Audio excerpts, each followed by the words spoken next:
Salam, perkenalkan nama saya Irenus Kristanto Bian dengan NIM 24320099, Prodi PCKR kelas C semester 2. Baik, di sini saya perwakilan dari kelompok 8 ingin mempresentasikan hasil kerja kami masing-masing. Di sini pembahasan saya tentang menyusun alat evaluasi tes berbasis HOTS. Di sini kita akan masuk pada pembahasannya. Alat-alat evaluasi tes berbasis HOTS disusun dengan memperhatikan kompetensi, dasar, indikator, dan karakteristik peserta didik. Selain itu, alat evaluasi ini juga harus disesuaikan dengan kurikulum yang berlaku. Di sini dia mempunyai beberapa langkah-langkah. Di sini langkah-langkah menyusun soal HOTS. Yang pertama itu analisis kompetensi dasar yang akan digunakan. Jadi di sini kita harus mengetahui analisis kompetensi dasar itu seperti apa. Di sini saya akan memberikan sedikit penjelasan. Jadi di sini kita harus tahu jenjang pendidikannya itu apa. Misalnya contoh SD, SMP, SMA, dan tingkat perguruan yang lebih tinggi lagi. Kemudian yang kedua itu mata pelajarannya apa, agar siswa bisa mengerti, bisa paham mengenai pembelajaran yang akan kita berikan kepada siswa. Kemudian yang berikut itu topik atau materi apa yang ingin dianalisis.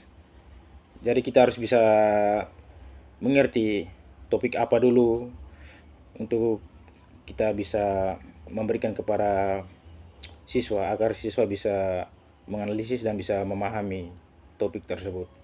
Oke. Yang berikut itu yang kedua, buat kisi-kisi soal atau krisis. Itu krisis ya, sebelum itu kita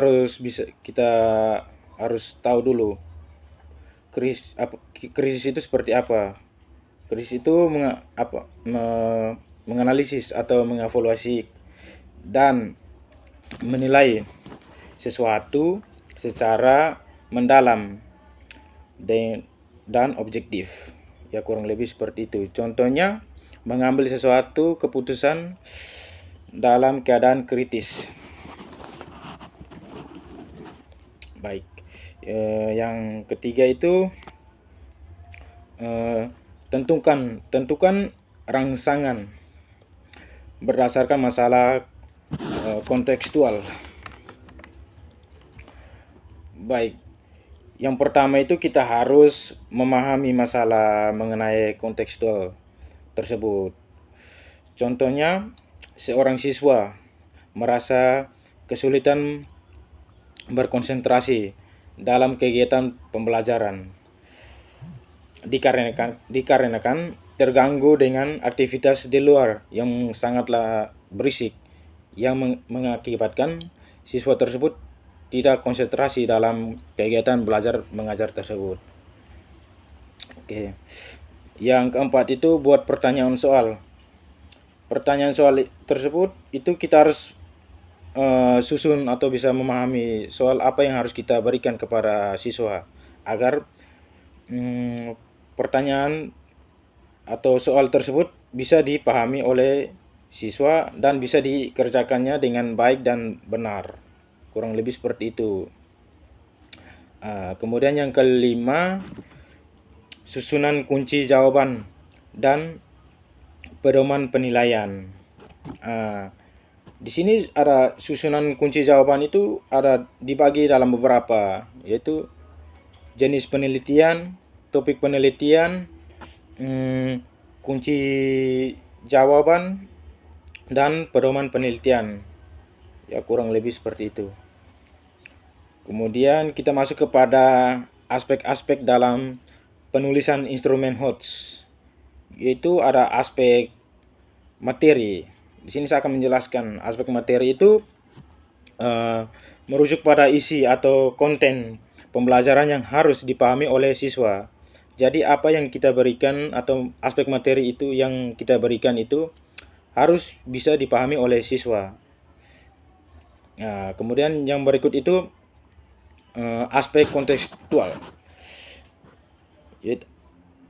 Aspek kontekstual tersebut itu diartikan bahwa elemen-elemen yang berkaitan dengan proyek pembangunan. Pembangunan apa saja. Yang berikut itu aspek bahasa. Aspek bahasa itu komponen-komponen penting yang membentuk struktur dan fungsi bahasa. Kurang lebih seperti itu. Baik.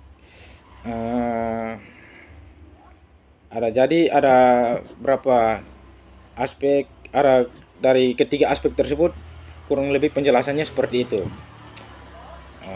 Manfaat penelitian berbasis HOTS: meningkatkan pencapaian hasil belajar siswa, meningkatkan motivasi belajar siswa, mendorong siswa mengembangkan kemampuan berpikir secara kreatif. Oke, kita masuk kepada ciri-ciri kemampuan berpikir tingkat tinggi. Ya, yang pertama itu mampu mengambil solusi dalam setiap masalah yang dihadapi. Jadi masalah yang dihadapi ini kita secara pribadi kita harus bisa tenangkan diri. Kita harus bisa klarifikasi masalah dengan jelas. Kemudian kita harus kumpulkan informasi yang kita tahu. Kemudian yang berikut itu kita harus mengambil keputusan dengan tegas atau dengan cermat agar bisa mendapatkan solusi dengan baik. Kemudian yang berikut itu memiliki potensi berpikir inovatif dan kreatif. Itu dibagi menjadi beberapa, yaitu menghasilkan ide-ide, berani mencoba dan tidak boleh atau tidak takut gagal akan kegagalan. Kemudian terus belajar dan ingin tahu. Jadi pengetahuan kita tuh harus bisa lebih tinggi lagi. Rasa ingin tahu tuh jangan pernah hilang. Ya, seperti itulah. Kemudian yang berikut itu mengemukakan gagasan dengan baik. Kita harus pahami gagasan kita sendiri dengan jelas. Kemudian kita gunakan struktur gagasan yang teratur agar bisa dipahami. Kemudian yang berikut itu kita harus menyampaikan dengan penuh percaya diri agar apa yang kita ucap kepada mereka itu bisa dengan jelas dan terperinci. Kemudian yang berikut itu kritis dalam memandang segala fenomena. Di sini kita harus menganalisis dengan menggunakan logika. Kemudian berani bertanya. Tidak boleh takut malu, harus berani bertanya. Kemudian tidak mudah terpengaruh dengan orang lain atau dengan orang di sekitar kita. Kemudian kita tidak boleh memisahkan kita harus memisahkan fakta dan opini. Jadi kita harus bisa membandingkan fakta dan opini itu seperti apa. Ya, kurang lebih seperti itu. Baik, kita masuk ke pendahuluan.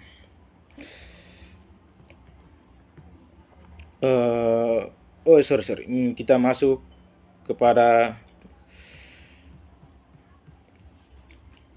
kesimpulan. Oke. Kesimpulan itu menyusun alat evaluasi berbasis HOTS membutuhkan perencanaan yang matang agar soal dapat